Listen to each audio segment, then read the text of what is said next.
नमस्कार दोस्तों, आप सभी लोगों का सिंह मैथमेटिक्स यूट्यूब चैनल पर बहुत बहुत स्वागत है।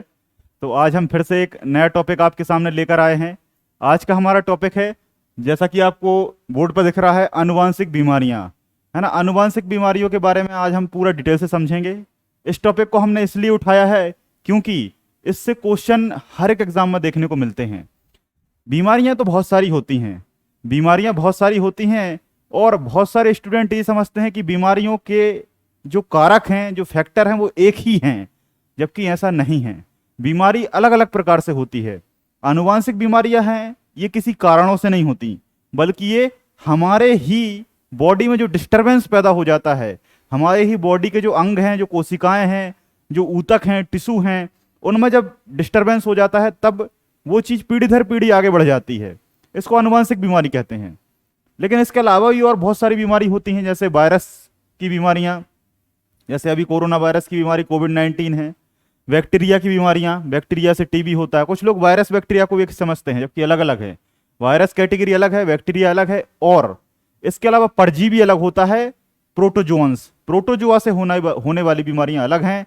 और कवक, कवक जैसे हम फंजाई कहते हैं, फंगी भी कहा जाता है और फफूंद भी कहा जाता है, उससे होने वाली बीमारियां अलग हैं। तो ये 5 कैटेगरी हैं बीमारियों की, जिसमें से आज हम पहली कैटेगरी को उठा रहे हैं और बहुत डिटेल से पढ़ेंगे। जैसा कि एग्जाम में मैं आपको बता दूं कि पहला तो क्वेश्चन यही आता है कि निम्न में से ये कौन सी बीमारी है। निम्न में से कौन सी बीमारी है। देखो, 2 प्रकार से क्वेश्चन आते हैं। एक क्वेश्चन क्या रहता है कि पर्टिकुलर किसी भी बीमारी को उठाएगा और उसके अंदर पूछेगा, ये थोड़ा सा एडवांस लेवल होता है। और सामान्य जो एग्जाम है, वनडे एग्जाम जो है, उनमें क्या पूछता है, उनमें पूछता है कि निम्न में से कौन सी बीमारी है। आनुवांशिक बीमारी है, कवक की बीमारी है, वायरस वाली बीमारी है, बैक्टीरिया वाली बीमारी है, परजीवी वाली बीमारी है, या प्रोटोजोन्स वाली बीमारी है। ठीक है। एक बीमारी का आपका नाम दे देगा, ये हो या टीबी हो, या आपका एचआईवी हो, या आपका खाज, खुजली, दमा, क्रोनिक ब्रोंकाइटिस, बहुत सारी बीमारियां हैं। तो अलग अलग बीमारी आपको एग्जाम में देगा और पूछेगा निम्न में से यह बीमारी किससे संबंधित है, या निम्न में से यह बीमारी किससे होती है। ठीक है। तो आज की जो कैटेगरी है वो कौन सी है, आनुवांशिक बीमारी को इंग्लिश में इसको कहा जाता है जेनेटिक डिसीज। क्या कहा जाता है भैया इंग्लिश में? Genetic disease. जेनेटिक डिसीज और आनुवांशिक बीमारी का मतलब यह है कि कुल मिलाकर ये हमारे पीढ़ी दर पीढ़ी आगे पहुंच जाती हैं, बिना किसी कारक के, बिना किसी खान पान या वातावरण के। जैसा कि मान लो हमारी कोई पीढ़ी है, जैसे मान लो हमारे पिताजी हैं, जैसे हमारे पिताजी को मान लो कोई बीमारी हो गई, ठीक है, और बीमारी फिर वो इस तरीके से हो गई कि वो अगली पीढ़ी में भी पहुंच गई, फिर उसके बाद अगली पीढ़ी में भी पहुंच गई, और लगातार वो ऐसा बढ़ता जा रहा है। तो इसको आनुवांशिक बीमारी बोला जाता है। जैसे आपने देखा होगा किसी किसी के घरों में पिताजी को, दादाजी को चश्मा लगा है, तो फिर पिताजी को भी चश्मा लगा है, और फिर उसके बच्चों को भी चश्मा लगा है। ठीक है। लेकिन ये आनुवांशिक बीमारी में काउंट नहीं होती। लेकिन कई बार आपने देखा होगा कि बहुत सारी बीमारी, जैसे ये वाली बीमारियां तो आपने कभी सुनी नहीं होंगी, लेकिन आपने मधुमेह सुना होगा, डायबिटीज सुना होगा, शुगर की बीमारी, ये मधुमेह नीचे लिखा है ना। ये बीमारी आजकल हमारे समाज में सबसे ज्यादा हो रही है, और ये एक एज में होती है। ऐसा नहीं है कि आपके पिताजी को अगर वो बीमारी है तो वो आपको भी इसी एज में हो जाए, नहीं, वो आगे चल के होगी। ठीक है। जब जैसे पिताजी को 60 में हुआ तो आपको भी 55-60 की अवस्था में वो बीमारी देखने को मिल सकती है। और कभी कभी म्यूटेशन को भी प्रभाव भी देखने को मिलता है, कई बार नहीं भी होता है ना। एक्सेप्शन हर एक चीज में है, अपवाद हर एक चीज में देखने को आपको मिलेगा। कुछ बीमारियां नहीं भी होंगी, है ना, इसकी कोई गारंटी थोड़ी है कि हो ही। पिताजी लंबे हैं, बच्चा भी लंबा है, उसका जो नाती है वो भी लंबा हो, ऐसा जरूरी नहीं है। 1-8%, 10% कभी कभी बदलाव पीढ़ी में, जनरेशन में हमें देखने को मिलता है। ठीक है। लेकिन मोस्ट ऑफ द मोस्टली जो गुण हैं, जो कैरेक्टर हैं, वो एक पीढ़ी से दूसरी पीढ़ी में ट्रांसफर होते हैं, और उन्हीं गुणों के साथ ये बीमारियां भी स्थानांतरित होती हैं। और इसी कारण इनको क्या कहा गया, इसी कारण इनको आनुवांशिक बीमारियां कहा गया। बात क्लियर है? ठीक है। चलिए, तो अब हम 1 बाय 1 करके सारी आनुवांशिक बीमारियों को डिटेल से समझते हैं। ठीक है। तो सबसे पहला जो जेनेटिक डिसीज है वो है आपकी हीमोफीलिया। सबसे पहली डिसीज क्या है भैया? हीमोफीलिया। इंग्लिश में भी इसको हीमोफीलिया ही कहा जाता है। अब इस हीमोफीलिया में सबसे पहले तो होता क्या है, ठीक है, होता क्या है, तो इसमें सीधा सा है कि जो रक्त है उसका जो थक्का है वो नहीं जमता। सीधा सा एक ही टर्म में आपको याद रखना है कि इस बीमारी में रक्त का थक्का नहीं जमता। अब आप कहेंगे कैसे? कुछ लोगों को कंफ्यूजन इस बात से रहता है कि रक्त का थक्का कहां जमेगा। जो लोग बायोलॉजी बैकग्राउंड से नहीं हैं, जो लोग बीए आर्ट वगैरह कॉमर्स है ना, बीकॉम या फिर अदर कोई स्ट्रीम एग्रीकल्चर से हैं, तो उनको थोड़ा सा दिक्कत होती है। मैथ्स वाले तो लगभग समझ लेते हैं क्योंकि उन्होंने फिजिक्स केमिस्ट्री पढ़ा होता है। अदर स्ट्रीम में थोड़ी सी दिक्कत जाती है। तो देखो, रक्त का जमना अलग चीज है और रक्त का थक्का बनना अलग चीज है। रक्त का जमना अलग चीज है और रक्त का थक्का जमना अलग चीज है। रक्त जो है वो जमता कहाँ है? हमारे शरीर के अंदर, जो कि नहीं जमना चाहिए। एक पदार्थ होता है हमारी बॉडी में जो कि लीवर एक्सक्रिएट करता है, उत्सर्जित करता है, जिसका नाम है हेपेरिन। तो हेपेरिन हमारे ब्लड में मिल जाता है और हेपेरिन हमारे ब्लड को जमने नहीं देता, हमारे खून को जमने नहीं देता। कहाँ? बॉडी के अंदर। बॉडी के अंदर नहीं जमने देता, लेकिन बाहर जमना अति आवश्यक है। ब्लड अंदर नहीं जमना चाहिए, नहीं जमता। अंदर किसी का ब्लड कभी जमता है? नहीं जमता। और बाहर ब्लड जमना जरूरी है। जैसे आप यहां से दौड़ रहे हैं, रनिंग कर रहे हैं, आप गिर गए, आपका पैर छिल गया, घुटना छिल गया। जब घुटना छिल गया तो वहां से खून निकलेगा, और खून निकलेगा तो कुछ समय बाद वहां थक्का जम जाएगा, एक पपड़ी सी आ जाएगी, और वो पपड़ी के बाद फिर वहां पर त्वचा, नई कोशिकाएं आकर त्वचा आ जाएगी और घाव आपका भर जाएगा। लेकिन कभी कभी क्या होता है कि ऐसा नहीं होता, ऐसा नहीं होता। तो फिर क्या होता है? तो फिर ये होता है कि भाई आपको घाव हुआ, आप गिरे, आपका पैर छिला, और वो छिलने के बाद लगातार उससे ब्लड निकलता रहता है, लगातार उससे ब्लड निकलता रहता है, और वो घाव दोबारा नहीं भरता। तो इस रोग को हम कहते हैं हीमोफीलिया। इस रोग को क्या कहा जाता है भैया? हीमोफीलिया कहा जाता है। तो हीमोफीलिया में क्या होता है भैया? ब्लड जो है वो क्लॉट नहीं होता, ब्लड क्लॉट नहीं होता, रक्त का थक्का नहीं जमता। ठीक है, 2 से 4 मिनट तक, 5 मिनट तक, ये देखो ये डिपेंड करेगा कि कितना, मिनिमम जो है 4-5 मिनट तक खून लगातार निकलता है। और अभी डिपेंड करता है कि किसको कितना ज्यादा है ना, और किसको कितनी ज्यादा जो बॉडी है वो एक्सेप्ट करती है। किसी किसी की बॉडी जो है कि 3-4 मिनट तक तो खून बहता है, उसके बाद क्लॉट हो जाता है। किसी किसी का और लंबे समय तक ब्लड निकलता रहता है, बहुत लंबे समय तक निकलता रहता है, फिर क्लॉट होता है। और किसी किसी व्यक्ति की बॉडी में ऐसा हो जाता है कि भाई ब्लड लगातार निकल रहा है और क्लॉट ही नहीं होता। तो लगातार जब ब्लड निकलेगा तो पूरा ब्लड निकल जाएगा और व्यक्ति की मृत्यु हो जाएगी। ठीक है, तो ऐसा इसमें आप इतना याद रखें कि रक्त का थक्का किसमें नहीं जमता? हीमोफीलिया रोग में। इस बीमारी को संसार में सबसे पहले हेल्डेन नामक व्यक्ति द्वारा बताया गया। संसार में इस बीमारी को सबसे पहले हेल्डेन, हेल्डेन नाम याद रखिएगा, हेल्डेन नामक द्वारा बताया गया। ठीक है, और ये जो बीमारी है ये सबसे पहले किसको हुई थी? ये सबसे पहले ये बीमारी जो है ये महारानी विक्टोरिया को हुई थी। किसको हुई थी भैया? महारानी विक्टोरिया को सबसे पहले ये बीमारी हुई थी। संसार में सबसे पहले जो ये बीमारी है वो किस में हुई थी? महारानी विक्टोरिया। महारानी विक्टोरिया को तो आप जानते ही हैं, अंग्रेजों ने हमारे यहाँ जो इतने लंबे समय तक शासन किया, तो वो जब शासन यहाँ कर रहे थे तो वो महारानी जो हैं वो विक्टोरिया ही थी। तो कुछ लोग, हमारे भारतीय लोग कहते हैं कि हमारे भारतीय लोगों की बद्दुआ लगी है। कुछ लोग जो हैं वो ये कहते हैं क्लास में, जब मैं ऑफलाइन क्लास में पढ़ाता हूँ, कहते हैं कि वो सर ऐसा है कि भारतीय लोगों पर उन्होंने प्रताड़ित किया, मारा, कूटा, उनको जबरदस्ती काम करवाया, उनका पैसा छीना, उनकी जमीन हड़प ली। तो कहते हैं कि उनकी बद्दुआएं लग गई, भगवान ने ऐसी बद्दुआ दे दी कि उनको ऐसा रोग हुआ जिस रोग का कोई समाधान ही नहीं है और व्यक्ति की मृत्यु भी हो जाती है। तो जब महारानी विक्टोरिया की ये रोग पहली बार हुआ तो इस रोग का एक नाम पड़ गया जिसको कहा जाता है शाही रोग। शाही रोग। तो आपसे पूछेगा कि शाही रोग किसे कहा जाता है, या फिर ऐसा होता है कि भाई रक्त का थक्का नहीं जमेगा किस बीमारी में, तो आपने याद किया है हीमोफीलिया और वहां आ गया शाही रोग। ठीक है, शाही रोग। इसका एक और नाम है रॉयल रोग या रॉयल डिसीज। रॉयल रोग या रॉयल डिसीज, ठीक है, रॉयल रोग या रॉयल डिसीज या शाही रोग, ठीक है, शाही रोग, या फिर आपका क्या है, हीमोफीलिया, ठीक है, हीमोफीलिया तो उसका सामान्य सा नाम है। तो ये तीन चार जो नाम है वो आपको याद रखने हैं, ठीक है। इसमें जो ये जो बीमारी है, इसमें जो प्रभाव है, जो इफेक्ट है, वो एक मुख्यतः किस पे पड़ता है, क्रोमोसोम पर।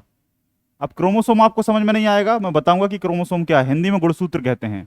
क्रोमोसोम पर प्रभाव पड़ता है, और 8वें नंबर का जो क्रोमोसोम है, 8th नंबर के क्रोमोसोम में ये प्रभाव पड़ता है। आपको पता है कि मनुष्य में 46 गुणसूत्र होते हैं, जो कि 23-23 की जोड़े में होते हैं, ये बात सभी जानते हैं। 23-23 की जोड़े में क्या होते हैं, गुणसूत्र होते हैं। तो जिसमें 8वें नंबर का जो गुणसूत्र है, उसमें थोड़ी सी गड़बड़ी आ जाती है, और उसके चलते ये रोग हो जाता है, ठीक है। इस चीज को याद रखिए। इसमें एक चीज और आती है, पूछता है कि इस रोग का वाहक कौन है, वाहक कौन है, इस रोग का वाहक कौन है। बहुत सारे बच्चे इसमें कंफ्यूज रहते हैं। तो इस रोग का जो वाहक है वो स्त्रियां, इस रोग का जो वाहक है वो फीमेल होते हैं या महिलाएं। अब बहुत सारे बच्चे मुझसे ऑफलाइन में पूछते हैं कि सर ये वाहक का मतलब क्या है, वाहक का मतलब क्या है। तो वाहक का मतलब होता है ले जाने वाला, ले जाने वाला, ठीक है। और ये जो रोग है, ये होता किस में है, अधिकांश ये होता किस में है, ये होता है पुरुषों में। महिलाओं में भी हो सकता है, ऐसी बात नहीं है, महिलाओं में भी होता है, विक्टोरिया महिलाएं थी, लेकिन अधिकांशता ये रोग किस में होता है, पुरुषों में होता है। अधिकांशता कह रहा हूं मैं, एक 10% चांस है कि महिलाओं में भी हो जाएगा, ठीक है। ये वाहक जो शब्द है, ये बड़ा कंफ्यूजन देता है, ठीक है। तो ये जो वाहक शब्द है, इस वाहक का मतलब होता है ले जाने वाला। कैसे ले जाने वाला, अब आप मुझे ये बात बताओ कि जब एक हेडिंग है अनुवांशिक बीमारी, जब अनुवांशिक बीमारी है तो स्वाभाविक सी बात है कि ये बीमारी अगली पीढ़ी में जाएगी, आज की पीढ़ी से अगली पीढ़ी में जाएगी। रीजनिंग में पढ़ते हो ना आप कि एक पीढ़ी फिर दूसरी पीढ़ी। जब ये बीमारी दूसरी पीढ़ी में जाएगी तो स्वाभाविक सी बात है कि दूसरी पीढ़ी, मुझे ये बताओ कि कैसे बनेगी दूसरी पीढ़ी। आपसे अगर मैं पूछूं कि दूसरी पीढ़ी कैसे बनेगी, आप खुद ही बता दीजिए। तो दूसरी पीढ़ी तभी बनेगी ना जब अगली संतान का जन्म होगा, अगली संतान का जब जन्म होगा। और अगली संतान का जन्म कैसे होगा, महिलाओं से ही होगा, स्वाभाविक सी बात है। महिला के बिना नई संतान की उत्पत्ति करना पॉसिबल नहीं है। इसलिए लिंग अनुपात, सेक्स रेशियो पर सरकार इतना ज्यादा बल दे रही है, और पढ़े लिखे लोग इसको फॉलो करते हैं, जो कि केरल में कर रहे हैं लोग। तो वाहक महिलाएं होती हैं, इसका मतलब है कि जब नई जो संतान की उत्पत्ति होगी वो महिलाओं के द्वारा होगी, और जब महिलाओं के द्वारा अगली संतान की उत्पत्ति होगी तो उसमें ये रोग चला जाएगा, इसमें रोग ये चला जाएगा। जरूरी नहीं है कि वो रोग महिला को हो, पुरुष को अगर है तो पुरुष के क्रोमोसोम का इफेक्ट महिला द्वारा अगली जनरेशन में देखने को मिलेगा। बात समझ में आई, नहीं आई? उदाहरण से समझिए, जैसे मान लो आप पुरुष हैं, आपको हीमोफीलिया है। आपको क्या है भैया, हीमोफीलिया है। आपका 8वां जो गुणसूत्र है उसमें डिस्टरबेंस आ गया। 8वें गुणसूत्र में जब डिस्टरबेंस आया तो आपने क्या सोचा कि चलो भाई अब शादी कर ली जाती है, उम्र हो गई है, पेपर तो निकला नहीं है, लेकिन अब शादी तो करना पड़ेगी, ठीक है, परिवार तो बनाना पड़ेगा। तो आपने किसी एक सुंदर सी महिला से शादी कर ली, और शादी करने के बाद आपने सोचा कि अब बच्चे अच्छे भी करना चाहिए, है ना, कल को बुढ़ापे में हमें कौन सहारा देगा। तो आपने बच्चे पैदा किए, और जब बच्चे पैदा किए तो बच्चे महिला ने दिए। जब महिला ने दी तो महिला को रोग नहीं था, लेकिन पुरुष का जो क्रोमोसोम है वो महिला से फर्टिलाइज होकर अगली संतान की जब उत्पत्ति की तो उसमें वो रोग देखने को मिला, जिसका नाम है हीमोफीलिया। तो आई होप आपको यहां तक समझ में आ गया होगा कि ये बीमारी, अभी तक आपने बस इतना पढ़ा होगा कि हीमोफीलिया, रक्त का थक्का न जमना। इतना सारा डाटा जो है वो आज आप पहली बार देख रहे होंगे, ठीक है, पहली बार देख रहे होंगे, बिल्कुल देख रहे होंगे। इसके अलावा और भी बहुत सारी चीजें हैं। अभी ये हीमोफीलिया को मैं 1 घंटे तक ले जा सकता हूं, लेकिन कोई फायदा नहीं है। इतना अगर आप याद कर लेंगे तो आप कंपटीशन का कोई भी एग्जाम, चपरासी, constable, sub inspector, SSC, railway, NTPC, group D, bank और यूपीएससी तक, वैसे बैंक में तो साइंस आता नहीं है, यूपीएससी और civil service, MPPSC, BPSC, RPSC, PCS, Rajasthan PCS, Maharashtra PCS, कोई सा भी पीसीएस दे लें, साइंस का क्वेश्चन यहां से ज्यादा नहीं आ सकता, क्योंकि हमने उतना छोड़ा ही नहीं है। तो इतना भैया, हाँ नोट्स बनाते चलना है, ये सब जो मैं लिखा रहा हूं ये सब लिखते चलना है भाई साहब, ये आप लिखेंगे नहीं तो ये कभी याद नहीं होगा। साइंस क्या, कोई भी सब्जेक्ट एक बार में याद नहीं होता। आप यहां से पढ़िए, समझिए, और समझने के साथ साथ नोट्स बनाइए। नोट्स नहीं बनाएंगे आपको नींद आ जाएगी, इसलिए कॉपी पेन हाथ में रखिए और 1 बाई 1 करके फैक्ट एक एक करके लिखते चलिए। और कलर पेन से लिखेंगे तो बेहतर होगा, है ना। कलर्ड पेन से लिखेंगे, हाईलाइट करके लिखेंगे, अंडरलाइन करके लिखेंगे तो बहुत बेहतरीन रहेगा। फिर आप एग्जाम के टाइम उसको रिवीजन करेंगे तो बहुत अच्छे से आपको समझ में आएगा कि कैसे कैसे समझाया था। ठीक है, तो मैं वहां बस एक लाइन लिखने के लिए छोड़ देता हूं ताकि आपको हिंट याद रहे, बाकी आपको अच्छे से याद रखना है। ठीक है, नोट्स जरूर बनाना है भाई साहब। तो आई होप आपको यहां तक समझ में आ गया हीमोफीलिया। अगले रोग की हम चर्चा करते हैं। अगला रोग है वर्णांधता। वर्णांधता को इंग्लिश में कहा जाता है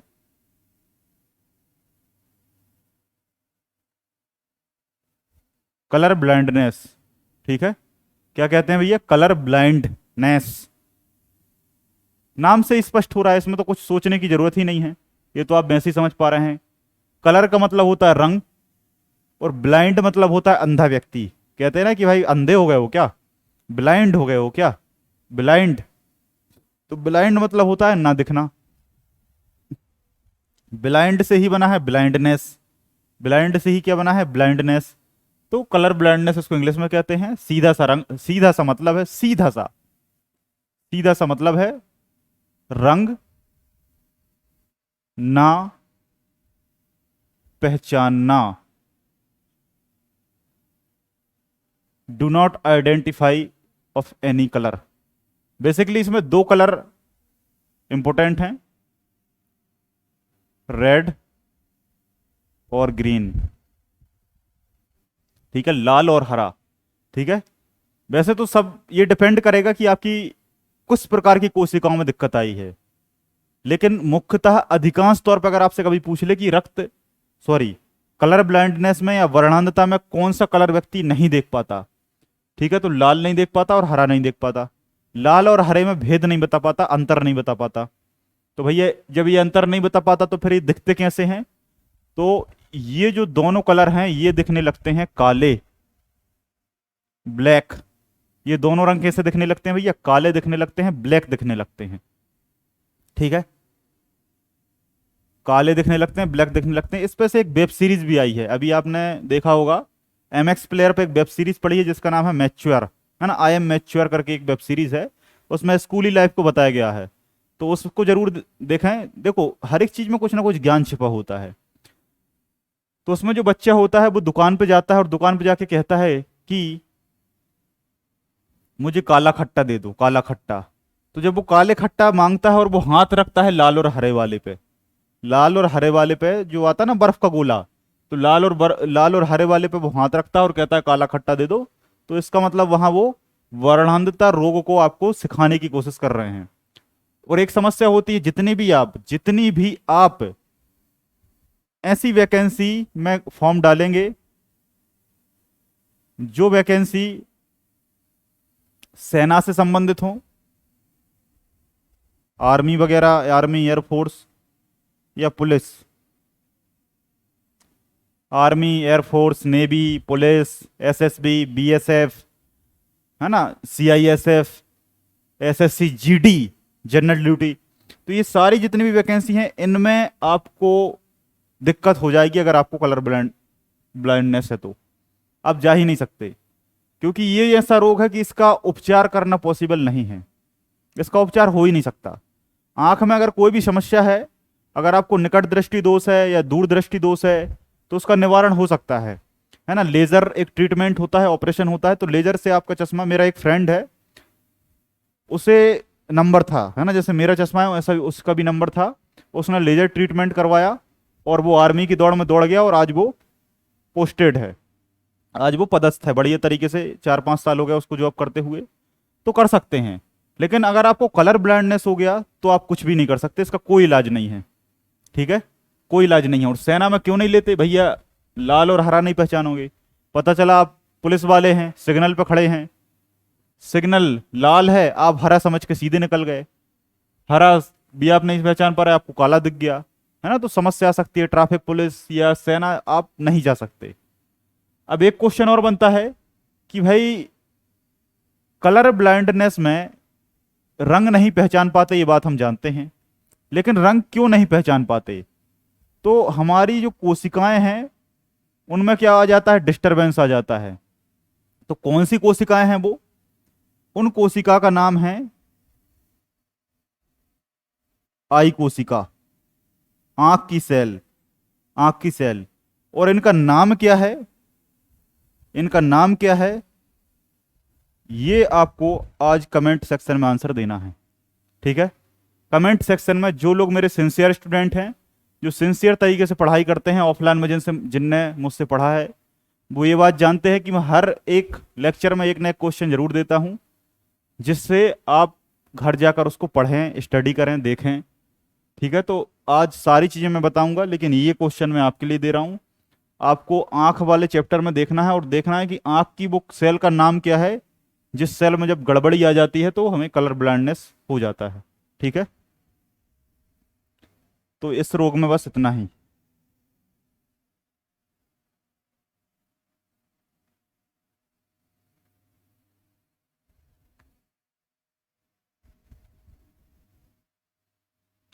अगली हम बात करते हैं थैलेसीमिया पर, ठीक है। थैलेसीमिया पर, ये थैलेसीमिया होता क्या है? ये बेसिकली हमारे ब्लड से संबंधित है। किससे संबंधित है? खून से संबंधित है। अब खून भी चार प्रकार से बना होता है, WBC, RBC, प्लाज्मा और प्लेटलेट्स, ठीक है। प्लेट नहीं, प्लेटलेट्स। तो ब्लड में जो RBC होती है ना, RBC, तो RBC के कारण जो है वो ये होता है। RBC में और भी बहुत सारे रोग होते हैं, मैं इसी की बात नहीं करूंगा, बहुत सारे रोग होते हैं। जैसे RBC की जब कमी होती है ना, तो RBC की कमी से एक रोग होता है एनीमिया, एनीमिया भी होता है, और भी बहुत सारे रोग होते हैं। लेकिन RBC की कमी जब जेनेटिक आधार पर हो जाए, जेनेटिक आधार पर हो जाए, तो उसको थैलेसीमिया भी कहा जाता है, उसको थैलेसीमिया भी कहा जाता है। ये एक अलग प्रकार का रोग है, ये अभी तक आपने शायद पुस्तकों में नहीं देखा होगा, ठीक है। तो एनीमिया भी होता है, लेकिन एनीमिया क्या है, इसको हम ज्यादा अनुवांशिक नहीं मानते। जब इसी के साथ ही या इसी के कारण ही कह सकते हो, जब RBC में ज्यादा कमी हो जाती है और लगातार पीढ़ी दर पीढ़ी ये RBC की कमी बनी रहती है जंतुओं में, या जंतु भी हो सकता है, बात याद रखना, या ह्यूमन की बात अगर कर रहे हैं ना, तो सारे जंतु आ जाएंगे। तो उसको क्या कहेंगे भैया? थैलेसीमिया। इसमें ज्यादा नहीं है, बस इतना याद रखो, ये एनीमिया यहां से हटा लो, बस याद रखो कि इसमें क्या होता है, RBC की कमी हो जाता है, बस इतना याद रखो, ज्यादा नहीं। अब यहां से ये जो बीमारियां हैं ये बहुत इंपॉर्टेंट हैं। अगली बीमारी की हम बात करते हैं, क्लीफेल्टर सिंड्रोम। कुछ पुस्तकों में एक क्लीन फेल्टर लिखा रहता है, क्लीन फेल्टर। तो क्लीनफेल्टर सिंड्रोम, क्लीनफेल्टर सिंड्रोम या क्लीफेल्टर सिंड्रोम, क्लीफेल्टर सिंड्रोम, कुछ भी कहो, कोई दिक्कत नहीं है। इस रोग में क्या होगा? इस रोग में हमारे जो गुणसूत्र हैं उनमें समस्या आएगी। गुणसूत्र कितने होते हैं मानव में? 46। ये बात सभी जानते हैं, कितने होते हैं भैया? 46 गुणसूत्र होते हैं। जब 46 से 43 गुणसूत्र और 46 से 45 गुणसूत्र हो जाएं, तब दो रोग जन्म लेते हैं, दो रोग जन्म लेते हैं, जिनके नाम आपके सामने लिखे हैं। एक का नाम है क्लीफेल्टर सिंड्रोम, एक का नाम है टर्नर सिंड्रोम, ठीक है। क्लीफेल्टर सिंड्रोम और टर्नर सिंड्रोम, ये दो रोग ऐसे हैं कि ये दो रोग क्रोमोसोम की अधिकता और कमी के कारण होते हैं, अधिकता और कमी के कारण होते हैं। और इन क्रोमोसोम में जब गड़बड़ी आती है तो आपको एक ही चीज याद रखना है कि जो आपका नर और मादा अंग है, जननांग है, जननांग तो समझते हो ना, मेल रिप्रोडक्टिव ऑर्गन और फीमेल रिप्रोडक्टिव ऑर्गन, ठीक है। नर जननांग और मादा जननांग जो है वो कहीं ना कहीं अविकसित हो जाता है, सामान्य नहीं रहता, ठीक है, सामान्य नहीं रहता, ठीक है। तो जब अधिक होते हैं तो ये रोग पुरुषों में होता है, और जब कम होता है तो ये रोग महिलाओं में होता है, क्लियर है? पुरुषों वाला क्लीफेल्टर सिंड्रोम है और महिलाओं वाला टर्नर सिंड्रोम है। अब बच्चे क्या करते हैं, जब वहां क्वेश्चन आता है तो उल्टा पुल्टा कर देते हैं, इसका इसका 45 कर देते हैं, इसका 47 कर देते हैं। तो मैं आपको एक ट्रिक बताता हूं याद रखने की। 46 सामान्य है, ये सभी जानते हैं। जब 46 से 47 होगा मतलब बढ़ेगा, बड़ा बढ़ेगा मतलब बड़ा। तो आप यहां बताओ कि इन दोनों में बड़ा शब्द कौन सा है?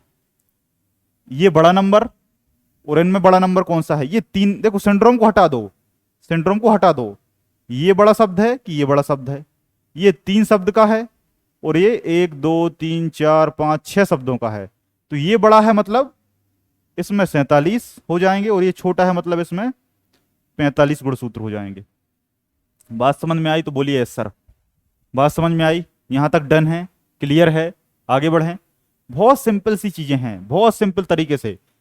क्लीफेल्टर सिंड्रोम में 47 होंगे, टर्नर सिंड्रोम में 45 हो जाएंगे। ये बड़ा शब्द है तो बड़े बढ़ जाएंगे, एक छोटा शब्द है तो छोटे हो जाएंगे। ट्रिक के लिए है। अब एक समस्या आएगी कि पुरुष में ये कि महिला में, पुरुष और महिला में कौन सा? तो आप मुझे बताओ कि पुरुष और महिला में बड़ा किसे माना जाता है? बेसिकली देखा जाए तो बड़ा कोई नहीं है मेरे हिसाब से, मेरे दृष्टिकोण से। मैं किसी को बड़ा छोटा नहीं मानता। हमारा संविधान, हमारा भारत, हमारे भारत सरकार भी किसी को बड़ा छोटा नहीं मानती, भेदभाव नहीं करती, समानता का अधिकार है। आर्टिकल 14 टू 18 तक है ना, समानता का अधिकार, स्वतंत्रता का अधिकार। तो कुछ नहीं है ये सब, लेकिन फिर भी याद रखने के लिए हम अपने तरीके से मान सकते हैं। आपको पता है कि जितने भी बड़े काम हैं, मजबूत काम हैं, वो कौन करता है? वो कौन करता है? वो पुरुष करते हैं, है ना। घर का जितना भी घर की जिम्मेदारी संभालना, कुछ भी संभालना, वो कौन करता है? पुरुष करता है। तो याद रखना, ज्यादा गुणसूत्र वाला पुरुषों में होगा और ये वाला स्त्री में होगा। ठीक है? होगा क्या? पुरुष नपुंसक हो जाएगा और महिला बांझ हो जाएगी, और इसी को बांझपन रोग भी कहते हैं। कई बार पूछा जाता है कि टर्नर सिंड्रोम को किस नाम से जाना जाता है? तो इस नाम से जाना जाता है, बांझपन। बांझपन आई होप बताने की जरूरत नहीं है, ठीक है, आप जानते हैं। और क्लीफेल्टर का नाम क्या है? तो पुरुष इसमें क्या हो जाता है? नपुंसक हो जाता है। ये भी आप बहुत अच्छी तरीके से जानते हैं। इन दोनों का मतलब है कि सीधे सा मतलब है, जो आपका नर जननांग है, मेल रिप्रोडक्टिव ऑर्गन है, फीमेल रिप्रोडक्टिव ऑर्गन है, वो कहीं ना कहीं कमजोर हो जाते हैं और व्यक्ति अगली पीढ़ी को तैयार करने में या बनाने में थोड़ा क्या पूरी तरीके से उपयोगी नहीं होता। ठीक है? स्ट्राइल बोलते हैं इंग्लिश में इसको, स्ट्राइल। ठीक है? यहां तक क्लियर है? आगे बढ़ते हैं। आगे आता है हमारा पटाऊ सिंड्रोम, है ना। पटाऊ सिंड्रोम, इंग्लिश में भी इनके नाम सेम है, इंग्लिश और हिंदी सेम चल रहा है, कोई समस्या नहीं है। पटाऊ सिंड्रोम में क्या है? नाम से ही स्पष्ट आ रहा है, पटाऊ मतलब पटना। पटना समझ में आ रहा है। और क्या पटने लगता है? इसमें आपका शरीर पटने लगता है। शरीर का कौन सा भाग? आपके होंठ, लिप,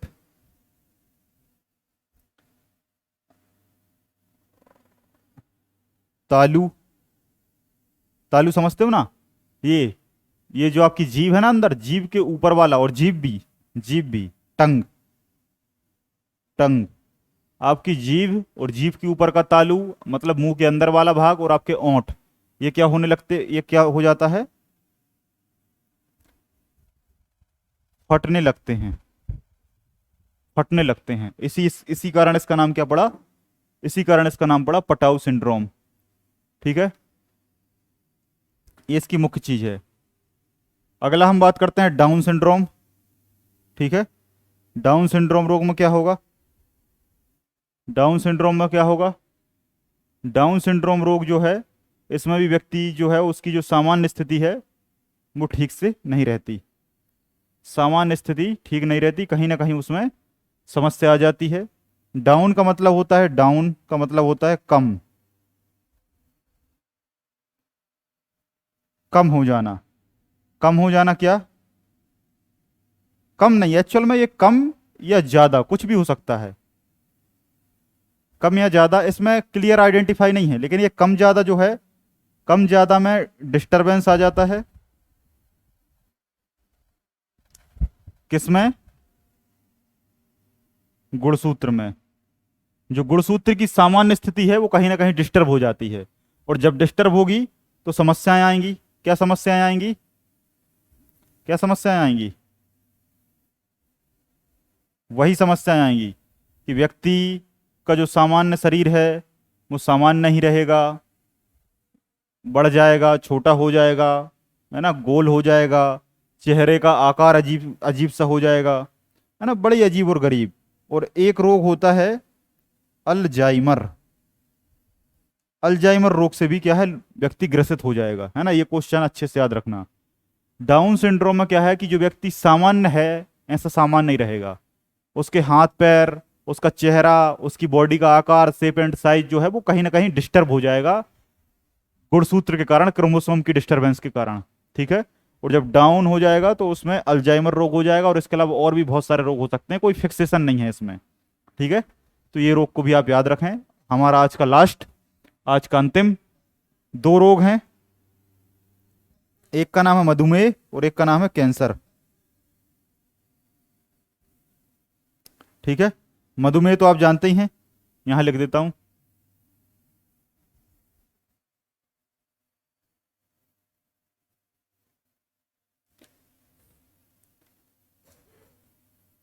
मधुमेह जो है इसको हम क्या कहते हैं, डायबिटीज कहते हैं।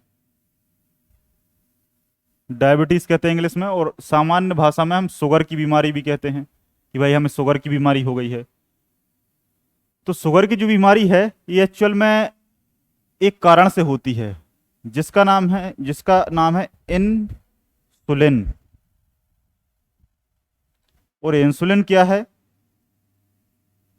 ये है हार्मोन। और ये निकलता कहाँ से है? ये निकलता है अग्नाशय से। अग्नाशय क्या है? ग्रंथि है। कब पढ़ेंगे? पाचन तंत्र में, बहुत डिटेल से। इतना डिटेल से अग्नाशय को आपने आज तक नहीं पढ़ा होगा, उतना डिटेल से आज मैं, मतलब जब ये टॉपिक आएगा तो मैं आपको पढ़ाऊंगा। तो अग्नाशय ग्रंथि पेनक्रियास ग्लैंड जो है, इससे निकलता है इंसुलिन हार्मोन। जब इंसुलिन हार्मोन निकलता है तो ये इंसुलिन हार्मोन करता क्या है? ये जो इंसुलिन हार्मोन है ये शुगर को पचाने का काम करता है। शुगर को क्या करता है? पचाता है। जब ये नहीं निकलता तो शुगर नहीं पच पाती। जब इंसुलिन नहीं निकलेगा तो शुगर नहीं पचेगी, और जब शुगर नहीं पचेगी तो आप एक रोग से ग्रसित हो जाएंगे जिसका नाम है मधुमेह, जिसका नाम है डायबिटीज। ठीक है। ये रोग आपको हो जाएगा, और जब ये रोग हो जाएगा तो आपको बहुत सारी समस्याएं आने लगेंगी। फिर आपको डॉक्टर टेबलेट देगा, टेबलेट से भी कंट्रोल नहीं होगा तो वो इंजेक्शन देगा, और इंजेक्शन से कहेगा कि जैसे ही आपको कभी दिक्कत हो, शुगर बढ़ने लगे, आप तुरंत इंसुलिन का इंजेक्शन लगाना। कुछ लोग लगाते होंगे घर में, आपने देखा होगा, पूछना। इंजेक्शन लगाएगा, इंसुलिन आपके ब्लड में जाएगा, ब्लड में जाके शुगर को पचा देगा और आप स्वस्थ हो जाएंगे। ठीक है। एक्चुअल में शुगर की बीमारी दो प्रकार से होती है, हाइपरग्लाइसीमिया और हाइपोग्लाइसीमिया।